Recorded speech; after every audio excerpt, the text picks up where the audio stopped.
Leader എന്ന് പറഞ്ഞ ഞങ്ങളെ പേടിപ്പിക്കുകയാണ് സാർ. അപ്പൊ ഞങ്ങൾ പറഞ്ഞ ലീഡറിനേക്കാൾ വലിയ ആൾക്കാരെ ഞങ്ങൾ കൊണ്ടുവരും, ഞങ്ങൾക്ക് കഥ പറയാനുള്ള അവസരം ഉണ്ടാക്കി തരണമെന്ന്. അപ്പൊ അതിനൊരു അവസരം കൊടുക്കണം സാർ.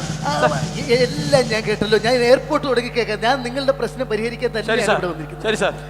പ്രിയപ്പെട്ടവരെ, നിങ്ങൾക്ക് ഏവർക്കും ഈ പാവപ്പെട്ട മുഖ്യന് നമസ്കാരം. കേരളത്തിന് ഒത്തിരി പ്രശ്നങ്ങളുണ്ട്. അത് പരിഹരിച്ചുകൊണ്ടിരിക്കുമ്പോഴാണ് ഈ കാർന്നൂര് ഇവിടെ വന്നിട്ട് ഇവിടെയും പ്രശ്നം. ഒരു കലാകാരന്റെ ആവിഷ്കാര സ്വാതന്ത്ര്യത്തിന് നേരെ കൈകടത്തുക എന്ന് പറഞ്ഞാൽ വളരെ പൈശാചികവും വളരെ മൃഗീയവുമാണ്. നിങ്ങൾക്കൊരു കഥ അവതരിപ്പിക്കാനുണ്ടെങ്കിൽ അത് അവതരിപ്പിച്ചോ. ഒരു മുഖ്യൻ എന്നുള്ള നിലയിൽ ഞാൻ ഇടപെട്ട് പരിഹരിച്ചോളാം. അത് കഥ പറഞ്ഞു. ശരി സാർ. പറഞ്ഞോളേ. നമസ്കാരം. അല്ല, ഇപ്പൊ അവരൊരു കഥ പറഞ്ഞെന്ന് വിചാരിച്ച് നിങ്ങൾക്ക് എന്താ പ്രശ്നം? അവർ ഈസ്റ്റ് കോസ്റ്റ് ബസ്സിന് പൈസയൊക്കെ കൊടുത്തിട്ടാണ് ഈ വേദിയിൽ കൈയടക്കിയിരിക്കുന്നത്. അപ്പൊ അതൊന്ന് നടത്തിക്കോട്ടെ സാർ. ഇത് ഞങ്ങൾ ഈ ഒരു പ്രോഗ്രാമിന് ചില ന്യായങ്ങളൊക്കെ ഇല്ലേ, അത് വെച്ചിട്ട് ഞങ്ങൾ ഒരു ചാർട്ട് പോലെ ഉണ്ടാക്കിയിട്ട് വെച്ചിരിക്കുകയാണ്. ഞാൻ ഈ കമ്മിറ്റിയുടെ ചെയർമാൻ. ഇത് നടക്കില്ല സാർ, ഇത് നടക്കില്ല. ഒന്ന് അവരടുത്ത് പറഞ്ഞ് മനസ്സിലാക്കണം. ചാർട്ട് ഉണ്ടാക്കിയിരിക്കുന്നത് മാറ്റാൻ പറ്റില്ല.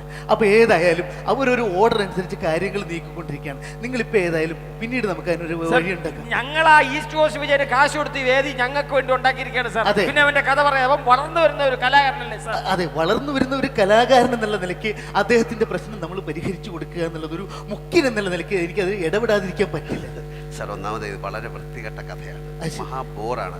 വളരെ VIP ഒക്കെ വന്നിരിക്കുന്നത് കൊണ്ട് വൃത്തികെട്ടവരാണ് സാർ.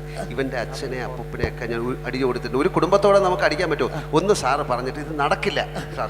ഈ വൃത്തികെട്ട കഥയാണെന്ന് പറഞ്ഞു ഇതിന്റെ ഇടയിൽ കൊണ്ടുവന്ന് നമ്മൾ ഇതെങ്ങനെ നടത്തുന്നത്? ഒരു പ്രോഗ്രാം ആളുകളെല്ലാം വന്ന് കണ്ടുകൊണ്ടിരിക്കല്ലേ. അപ്പൊ അതിന്റെ ഇടയിൽ കയറി നിങ്ങളായിട്ട് കുളവാക്കണ്ട സാർ. വളർന്നു വരുന്ന കലാകാരന്റെ ഭാവന മുരടിപ്പിക്കരുത്. അവസരം സാർ പറഞ്ഞ് മനസ്സിലാക്കണം സാർ. അവാർഡ് കിട്ടിയ കഥയാ. അവാർഡ് കിട്ടിയ കഥയാ. അല്ല, അവാർഡൊക്കെ കിട്ടി. അങ്ങനെ പറഞ്ഞ് മനസ്സിലാക്കി.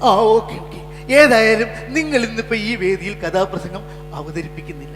നാളെ ഇതേ സമയത്ത് നിങ്ങൾക്ക് ഇവിടെ കഥ അവതരിപ്പിക്കാനുള്ള അവസരം മുഖ്യൻ എന്നുള്ള നിലയ്ക്ക് ഞാനുണ്ടാവും.